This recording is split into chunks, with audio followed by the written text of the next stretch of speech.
There's a moment a lot of people describe. They're sitting with their mom or their dad, maybe at the dinner table, maybe at a family gathering, and something feels off. Not dramatic, not obvious, just different.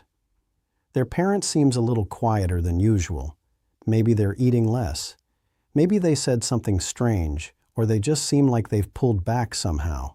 And in that moment, most people do what most people do.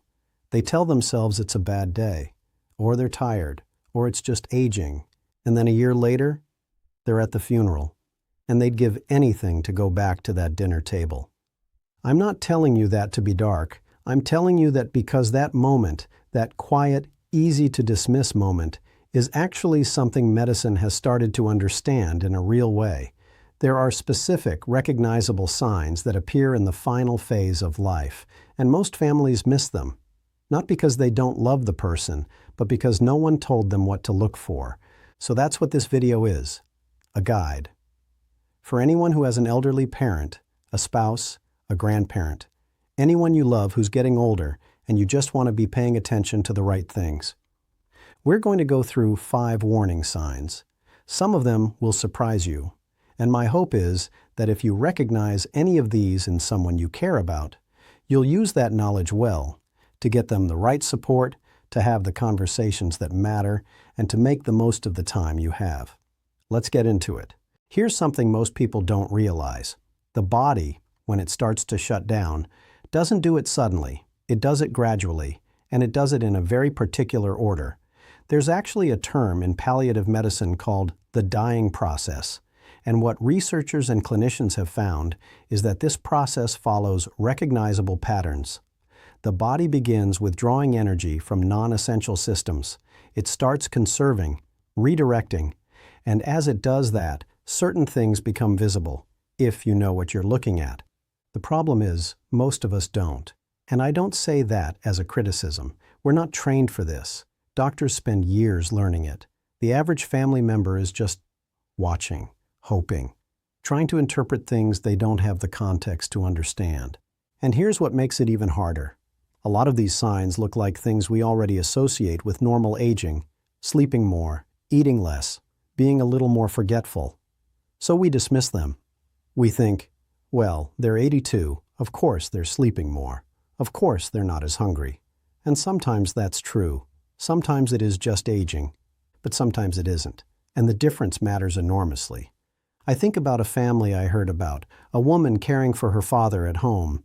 He'd been slowing down for a couple of years, and she just kept adjusting. He sleeps more now, okay. He's not finishing his meals, okay. She kept adapting and never stepped back to look at the whole picture.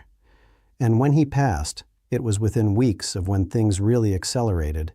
She said she felt blindsided, even though, looking back, the signs were there for months. That's what I want to help you avoid. Not the loss, I can't help you avoid that, but the blindsided part. The part where you didn't know, so you couldn't prepare, so you couldn't be fully present in the way you would have wanted to be. Because here's the truth, recognizing these signs isn't about giving up on someone. It's not about assuming the worst or writing anyone off. It's about being able to show up for them in the right way, getting them the right care, having the conversations while there's still time to have them, saying the things that need to be said. That's what this is about. So let's get into the signs. The first one is a change in appetite, and not just eating a little less. I'm talking about a significant, sustained withdrawal from food. They're leaving most of their plate. They've stopped asking for foods they used to love. They might say they're not hungry or that nothing tastes right, or sometimes they just don't offer any explanation at all. They just stop eating. Now, this is one of those signs that's incredibly easy to explain away. Of course, an 85-year-old doesn't eat as much as they used to. Appetite naturally decreases with age. Medications affect taste. Dental issues make eating uncomfortable. All of that is real. But what we're talking about here is something different in quality. It's not a gradual, decades-long shift. It's a noticeable change, something the family starts to comment on, something that feels new. What's actually happening inside the body is a kind of resource redirect. Digestion takes enormous energy. When the body is in a declining state, It begins pulling back from energy-intensive processes, and eating is one of them. There's also something happening at the hormonal level. The signals that normally trigger hunger, ghrelin, the appetite hormone, start to quiet down. The body, in some ways, is making a decision. Palliative care specialists actually have a term for this: anorexia-cachexia syndrome.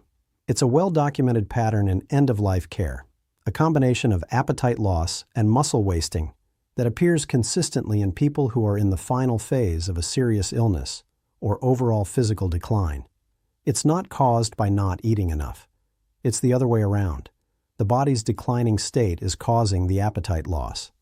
So if you notice this in someone, if the conversation at dinner has shifted from "what do you want to eat" to "please just try a few bites," take it seriously. That shift matters. The second sign connects directly to the first one, and it's increased sleep.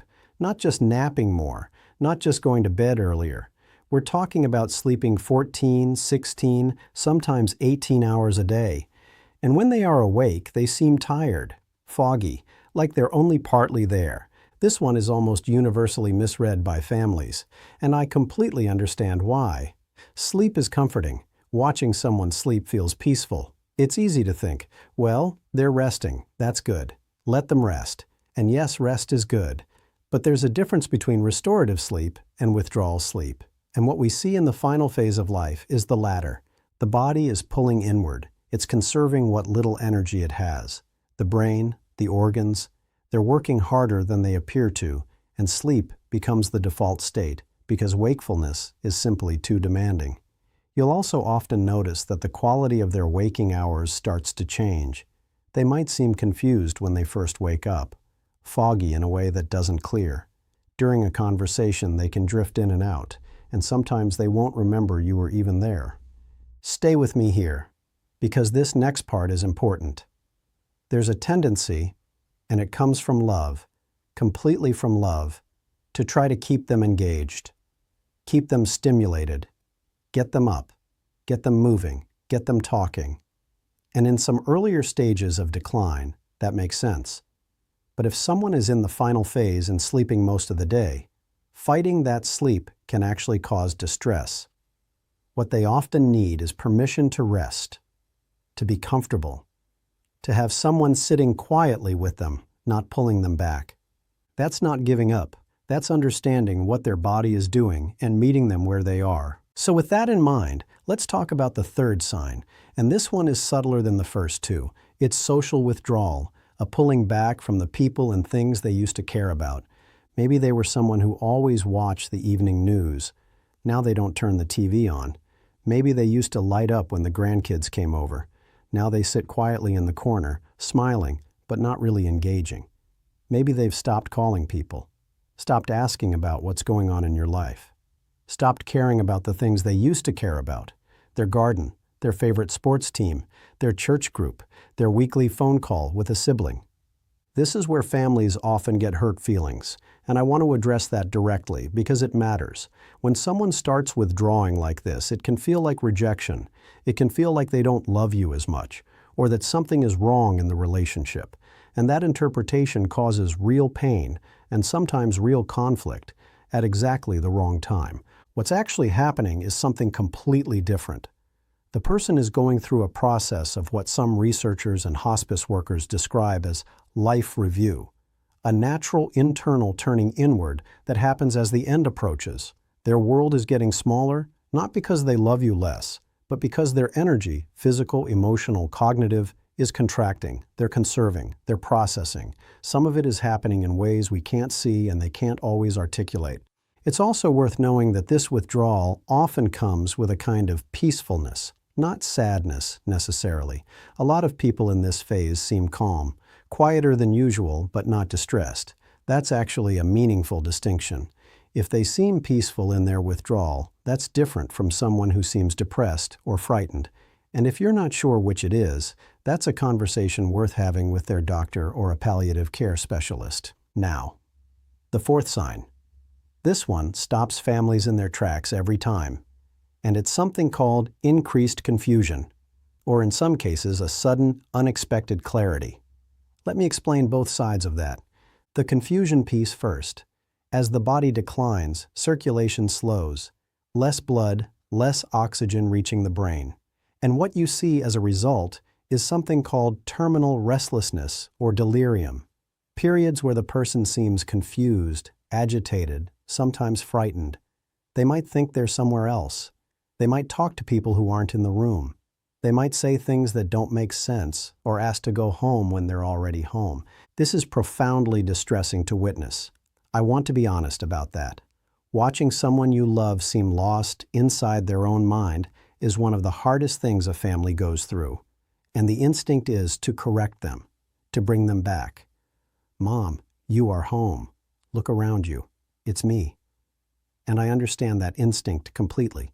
But orienting someone who's in a state of terminal delirium often doesn't help, and can sometimes make the agitation worse. What tends to help more is calm, a familiar voice, a gentle touch, not arguing with what they're seeing or saying, but just being a steady, reassuring presence. I'm right here. You're safe. I've got you. Now here's the other side, and this is the part I really need you to hear. Sometimes, in the final days or weeks, something remarkable happens. Someone who has been largely unresponsive, or confused, or sleeping most of the day, suddenly wakes up. They're clear. They're themselves. They want to talk. They ask for family members by name. They say things they haven't said in months. This is called terminal lucidity, and it is real. It's been studied and documented. These unexpected returns of clarity and connection in people who are days or weeks from death.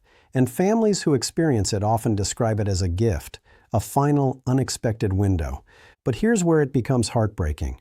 Because families who don't know what it is often think it means the person is getting better. They feel relieved. They stop calling other family members. They go home for the night thinking, oh good, there's more time, and then there isn't. I'm not telling you that to frighten you.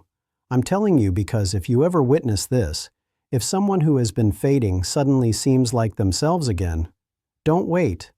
Call the people who need to be there. Say the things that need to be said. Be present for that window completely, because it is a window, and it may close faster than you expect. That moment is not a sign of recovery. It's often a sign that the end is very close. And knowing that, as painful as it is, means you can be there in the way you'll be glad you were. The fifth sign is different from the others. It's physical, visible, and it tends to appear closer to the very end. The first thing families notice is usually the hands and feet. They start to feel cool to the touch, even when the rest of the body is warm. And then there's a color change, a bluish or purplish mottling that starts at the knees and feet and slowly moves upward. It can look alarming if you've never seen it before. It looks almost like bruising, but it's not. What's happening is the circulatory system is slowing down, the heart is conserving, blood is being redirected to the core, to the vital organs, and the extremities are getting less of it. That color change is called livedo reticularis, and in an end-of-life context, it's a recognized marker that the body is in its final stages. You might also notice changes in breathing. The rhythm becomes irregular. There may be long pauses, sometimes 10, 15, 20 seconds, where they don't seem to be breathing at all, followed by a few rapid breaths. Doctors call it Cheney-Stokes breathing. What's happening is the brain is losing its ability to keep the breathing rhythm steady as oxygen levels shift. It can be very difficult to watch. Families sometimes think each pause is the last breath, and sometimes they're right, but often the cycle continues for hours, sometimes longer. There may also be a sound, a rattling or gurgling quality to the breathing. This is caused by secretions in the throat that the person no longer has the muscle strength to clear. It sounds more distressing than it typically is for the person experiencing it. Most people in this state are not conscious in the way we'd think of consciousness. They're not aware of the sound the way you are. What helps here, again, is presence. A calm voice. Sometimes music they loved, sometimes just silence and a hand held. I want to pause on that for a second, because I think there's something important that gets lost in all of this clinical language. The body's process of dying, as hard as it is to witness, is in many ways a coherent, even orderly process. It's not chaotic. It has a shape.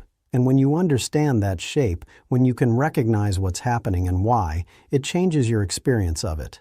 Not from painful to painless, but from terrifying to something you can be present for. Something you can move through with the person you love instead of beside them, disconnected and frightened and wishing you knew more.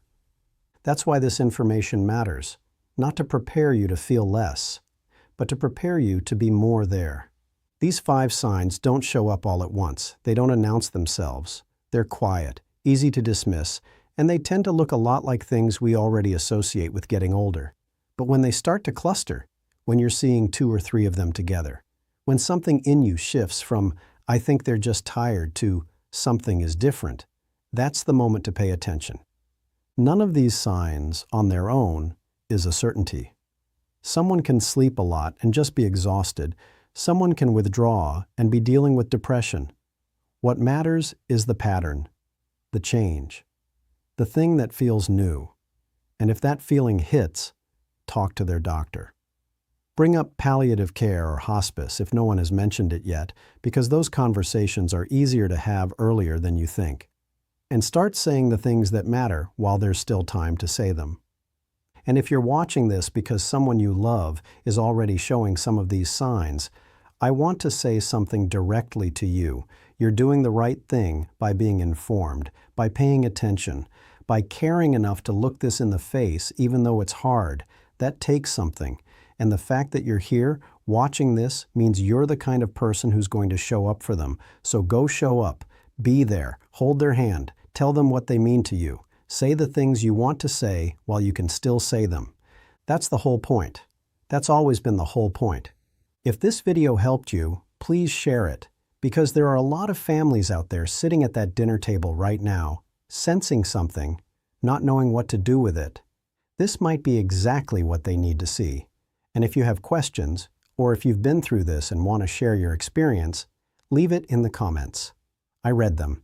Take good care of yourselves and of the people you love.